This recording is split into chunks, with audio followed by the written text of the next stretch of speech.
압살롬과 다윗의 전쟁 계속해서 이어가는 중에 압살롬이 다윗의 부하들과 마주치고 그리고 그 사이에 도망을 하였는지 아니면 어떤 그들과 함께 싸우기 위하여 어떤 전술을 펼쳤는지 그 사이에 그만 압살롬이 큰 상수리 나무 번성한 가지 아래로 지날 때 압살롬의 머리가 상수리 나무에 걸리게 되었다. 성경은 말하고 있습니다. 여기서 도대체 압살롬이 어떤 상태로 나무에 매달렸는지는 성경은 그렇게 자세하게 말해주지 않습니다. 우리가 살펴본 것처럼 사무엘하 14장 26절에 가서 보면 거기에 압살롬의 머리털이 굉장히 무겁다 라고 말하고 있습니다. 26절에 그의 머리털이 무거움으로 연말마다 깎았으며 그의 머리털을 깎을 때에 그것을 달아본 즉 그의 머리털이 왕의 저울로 200세겔이었더라. 그때 우리가 이걸 살필 때 아마 몇 킬로그램 된다고 살폈지 않습니까? 머리카락 무게만 몇 킬로그램 된다. 그러므로 머리카락이 너무나 풍성해서 그 머리카락이 나뭇가지에 걸려서 대롱대롱 매달렸는지 요즘처럼 샴푸로 머리를 자주 감으면 아무리 머리가 풍성한들 안 걸릴 건데 그때는 좀 자주 하긴 감으면 그죠? 뻐덕뻐덕한 상태 아닙니까? 그러므로 딱 나뭇가지에 걸려서 매달렸는지 아니면 나뭇가지가 새총처럼 이렇게 갈라진 틈 사이에 목이 딱 끼었는지 어떤 모양인지는 정확하게 성경학자들이 그러니까 성경에서 말해주지 않고 있고 이것을 따라서 성경학자들은 풀이하기를 아마도 14장에서 머리카락에 대한 이야기를 한 것을 보면 머리카락이 걸려서 나뭇가지에 대롱대롱 매달려있는 모습이 아닐까 하고 그쪽으로 더 신빙성을 두고 해석하는 것을 볼 수는 있습니다. 그러나 중요한 것은 그렇게 매달려 있다는 것입니다. 매달려 있다. 그가 그 나뭇가지에 매달렸다 라고 말하고 있습니다. 자, 여러분 머리가 나뭇가지에 상수리 나뭇가지에 매달리는 순간 그를 태우고 있었던 노새는 어떻게 되었을까요? 떠나버렸습니다. 사라져버렸습니다. 이제 노새를 잃어버린 왕이 되고자 하는 압살롬입니다.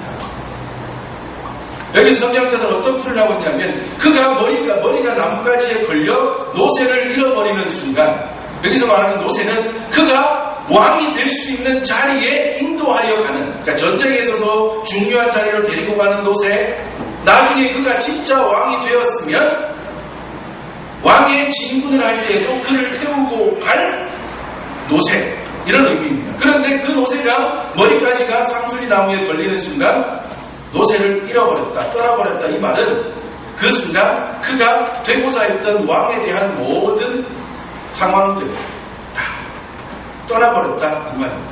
왕이 될 기회가 이제 끝났다. 그에게는 더 이상 왕이 될 기회가 오지 않는다. 왕의 자리도 함께 잃어버린 것이다 라고 해석하고 있습니다. 그리고 그가 머리가 나무에 매달렸다 라고 말하고 있는데 여기에 쓰고 있는 원어적인 단어가요 여기 말고는 성경에 단 한 번 더 쓰이고 있답니다. 어딘가 하면 신명기 21장 23절에 나무에 매달린 사람은 저주를 받는다라고 표현할 때에만 지금 압살롬이 나뭇가지에 매달렸다라고 표현하고 있는 모양과 같은 단어, 그러니까 같은 뜻을 가진 단어가 쓰여지고 있다고 합니다. 이 말은 무슨 말이에요? 지금 압살롬이 나뭇가지에 걸린 그 순간 모든 것이 사라져버리고 그는 이제 저주의 대상밖에 되지 않았다. 그는 이제 모든 것을 잃어버렸습니다. 이제는 아무 가진 것도 없고 갈 곳도 없는 사람입니다. 마치 이쪽 저쪽 아무 곳에도 속할 수도 없고 이제는 아무것도 아닌 존재가 되고 말았다는 것입니다. 그리고 그 가운데에 그는 아마도 아무런 힘을 쓸 수 없는 상태가 된 것 같아요. 다윗의 부하들이 보고 요압에게 와서 말을 하고 요압은 나중에 창을 가지고 와서 그의 심장을 찌르고 하는 모든 순간에 압살롬이 무슨 반항을 했다거나 어떤 행동들이 전혀 나타나지 않고 있습니다. 아마도 그는 완전히 혼수 상태로 빠진 것 같아요. 기절을 심하게 한 상태로 그냥 대롱대롱 매달려 있는 그 상태로 압살롬이 놓아진 것 같습니다. 욕심을 부렸던 자, 하나님의 말씀대로가 아닌 또는 그의 아버지의 뜻대로가 아닌 자기의 마음대로 자기의 욕심을 따라 살았던 사람의 결말은 이렇게밖에 될 수 없다는 것을 성경은 우리에게 분명하게 말씀해주고 있습니다. 여러분, 우리가 신앙생활을 행하면서 하나님의 말씀대로 살아가면서 또한 하나님께서 우리에게 맡겨주신 사명들을 감당하며 우리는 압살롬의 최후를 분명히 기억해야 할 것입니다. 내 마음, 내 뜻, 내 계획대로 하려고 벌보듯 묻히다 보면 결국에는 이렇게 되고 만나는 거예요. 더 위험한 것은 뭡니까? 내가 생각하고 있는 것이 결국에는 다 하나님 위한 거예요.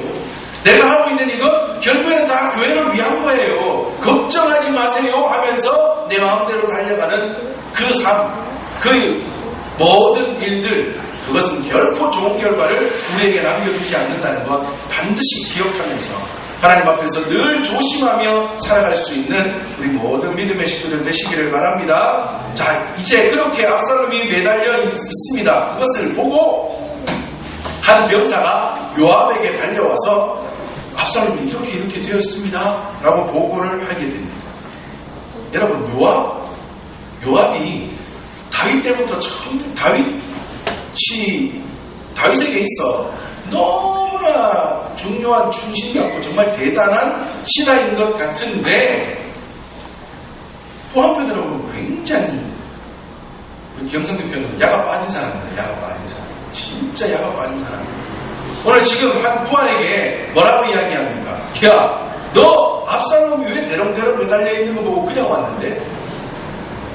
그 압살롬 죽이고 왔으면 어떻게 된다고요? 내가 너한테 뭐를 준다고요?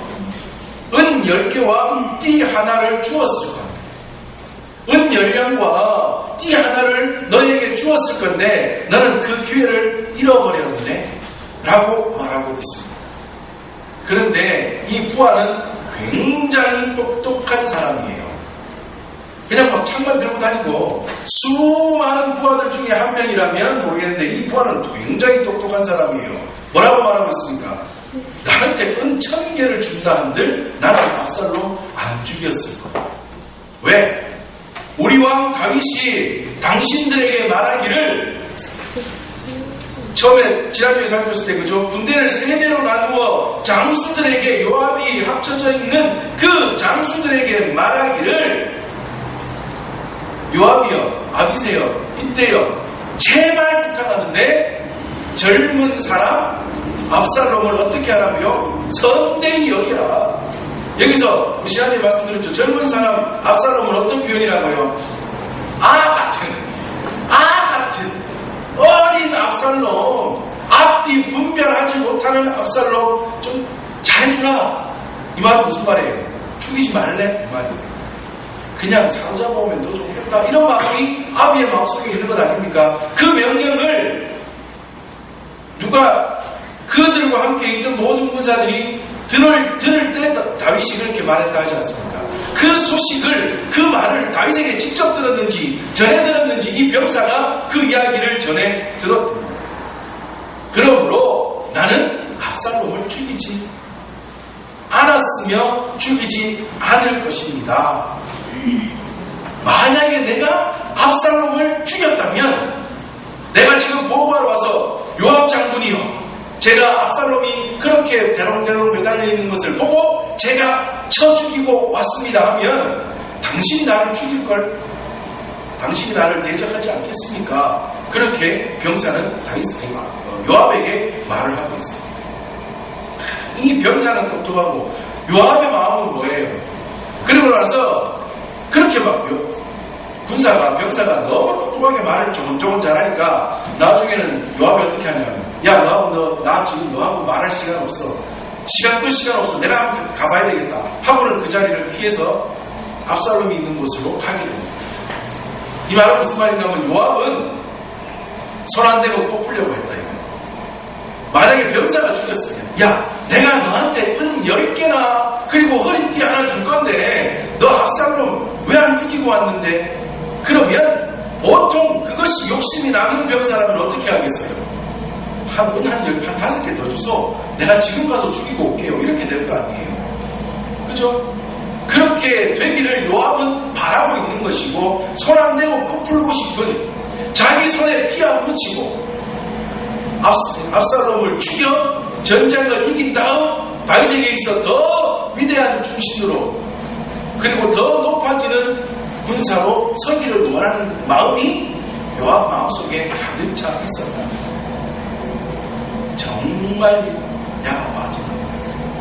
여러분, 요압이 다윗과 함께 나오는 성경의 장수가 굉장히 길어요. 사무엘이 다윗이 일을 시작한 이후에 거의 계속 요압 나오는데, 신기한 것은 성경 그 어디를 봐도 다윗이 요압을 신뢰했다거나 다윗이 요압을 좋아했다거나 그런 장면은 전혀 없습니다. 심지어는 여러분, 다윗에게 있어서 가장 위험한 죄의 순간이 언제였어요? 우리아의 아내 바세바를 범한 그때였는데, 그 죄, 그때에는 하나님도 모르고 아무렇게나 살아가던 다윗이 여하튼 그것이 잘못이라고 생각했을 때 하나님을 제껴놓은 다음에 제일 걸림돌이 되는 사람이 누구예요? 바세바를 범한 다음에 우리아가 걸리죠. 그런데 그 우리아를 누가 해치워줬어요? 요압이 해치워줬어요. 그렇죠? 제 전방에 나가서 전쟁 중에 죽게 만들어준 그 모든 계략을 멋지게 이루어준 사람이구나. 다윗에게 있어서는 너무나 큰 공을 세운 사람이 요압입니다. 그럼에도 불구하고 다윗은 그 어떤 순간에도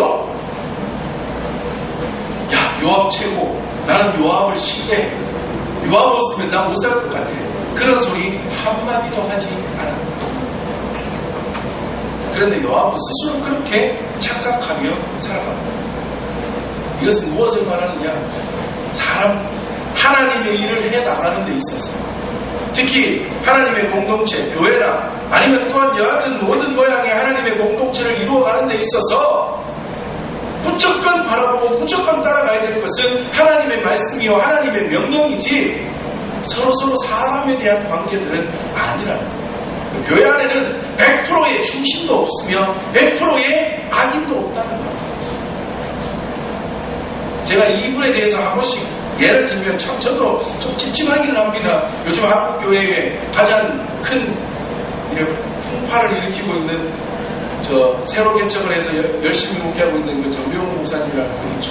그분에 대해서 요즘은 너무나 너무나 안 좋은 일만 많이 들려오고 그 했던 죄악들이 분명한 것이라서 참 그렇지만, 그분들이 중간중간 예전에 중간중간에 했던 말들은 참 의미 있는 말들은 있어요. 하루는 기자가 찾아와서, 한참 3일교회가 부흥할 때 기자가 찾아와서 그렇게 이야기했다. 목사님에게 어떤 부목사님이 오른팔이고 어떤 부목사님이 왼팔이에요. 들리는 소문에는 어떤 목사님이 제일 찌끈이고 그 다음은 누구라고 어떻게 얘기한다는데, 목사님은 누구를 제일 믿고 사세요? 기자가 물었습니다.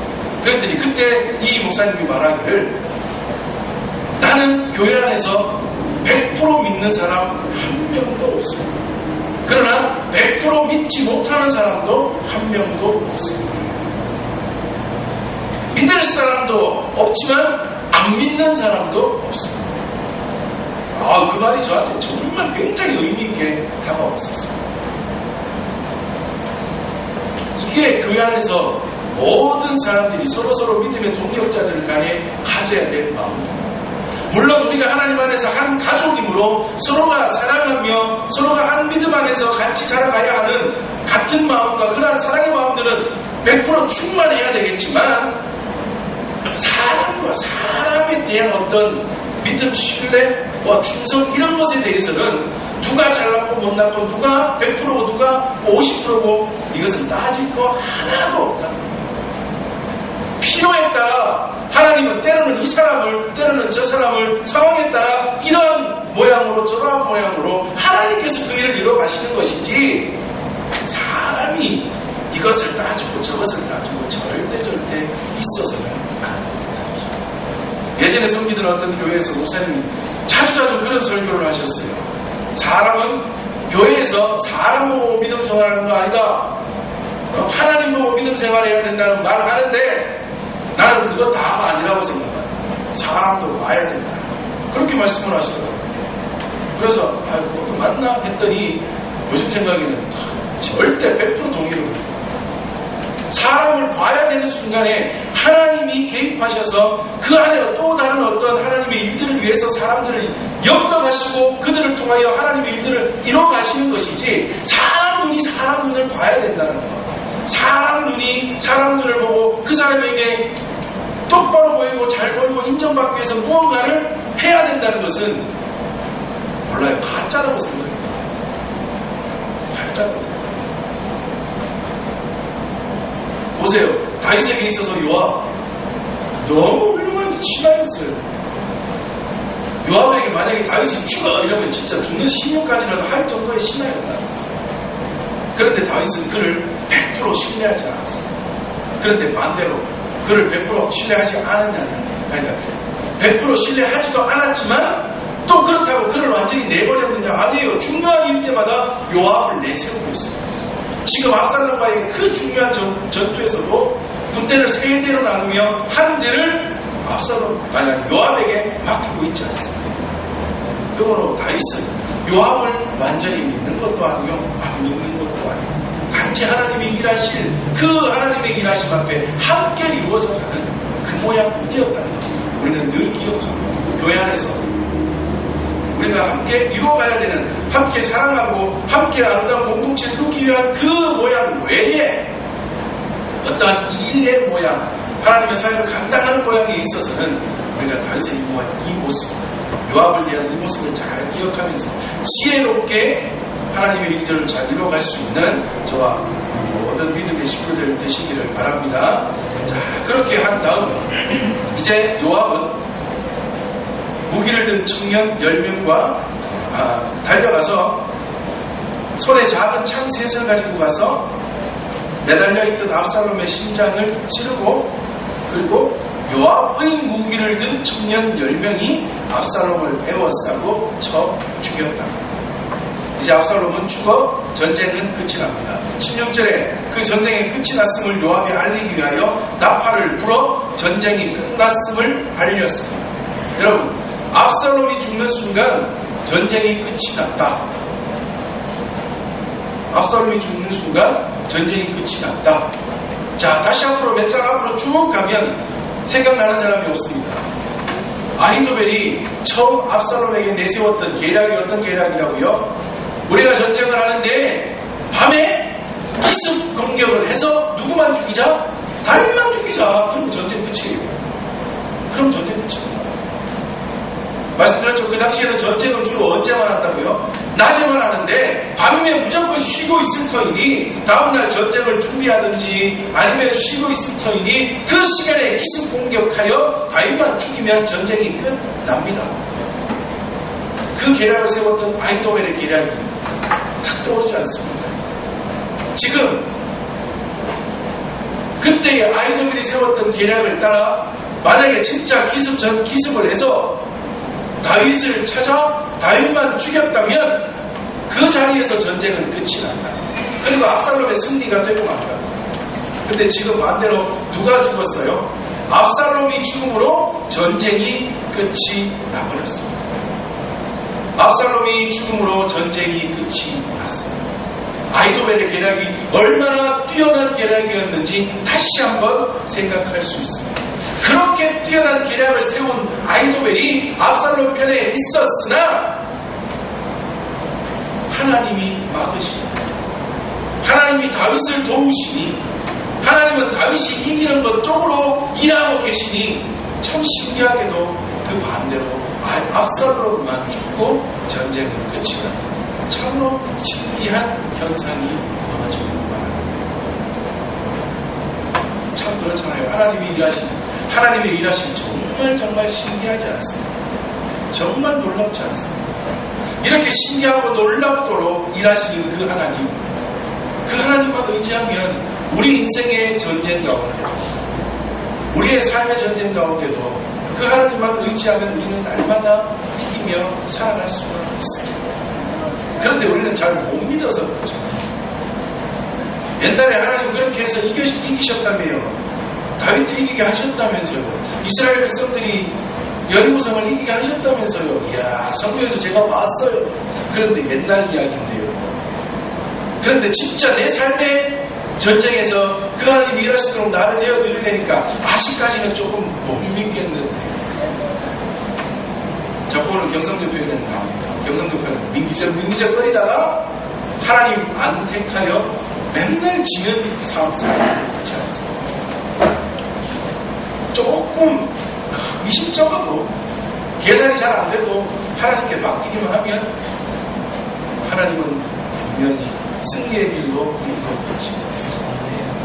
하나님만 믿고 의지하며 살아갈 수 있는 저와 우리 모든 믿음의 식구들 되시기를 바랍니다. 압살롬은요, 정말 이제 점점 더 비참하게 되어갑니다. 압살롬이 어떻게 장사되었다고요? 그냥 광야에 큰 불에 던지고 큰 돌무더기로 그냥 막았답니다. 그게 압살롬의 묘예입니다. 압살롬은 가족의 묘에도 장사되지 못하고 광야 어딘 곳에서 그냥 장사되고 말았고, 안 그래도 그것도 비참한데 압살롬은 참 오늘 마지막 우리가 읽은 본문 저 끝에 가서 보니까 자기가 살았을 때 자기를 위하여 비석을 마련했답니다. 얼마나 비참합니까? 왜 그런가 하니까 자기 이름을 전할 아들이 내게 없다라고 말했대요. 그런데 자, 사무엘하 14장 27절 가서 보면 압살롬이 아들 셋과 딸 하나를 낳았는데 아들이 있대는데요. 아들이 있대는데 자기의 이름을 말해줄 죽고 난 다음 비석을 세우며 우리 아버지 누구, 여기는 우리 아비 압살롬의 묘입니다라고 자기 이름을 말해줄 아들이 왜 없다고 했을까요? 일찍 죽었겠죠. 그죠? 일찍 죽었겠죠. 지금 왜 그렇게 이렇게 조목조목 그에 대한 이야기들을 자세하게 말해주고 있느냐? 압살롬이 그만큼 비참한 최후를 맞이하고 있다는 것을 말해주고 있습니다. 스스로 비석을 남겨 세워야 될 만큼 그에게 있었던 세 명의 아들들은 죽었는지 일찍 죽었든지 아니면 여하튼 아비로 인정을 하지 않든지 여하튼 현재 그에게는 아들이 없는 상태가 되어버린 비참한 아비. 그러나 왕이 되고 싶은 욕심 하나로 이제까지 달려왔던 압살롬. 자기 마음대로 하나님의 뜻 가운데에 하나님이 세우시는 왕이 이어져야 될 모든 것들을 뒤집어 엎어 자기의 마음대로 왕이 되고자 지 마음대로 살아갔던 압살롬이 끝내 이렇게 비참한 최후를 맞이하고 말았다는 것을 성경은 우리에게 말해주기 위하여 그는 광야에서 장사되었고요. 그에게는 아들이 없어서 그 스스로 비석을 세워야 될 정도로 비참한 인생이었습니다. 라고 우리에게 말해주고 있습니다.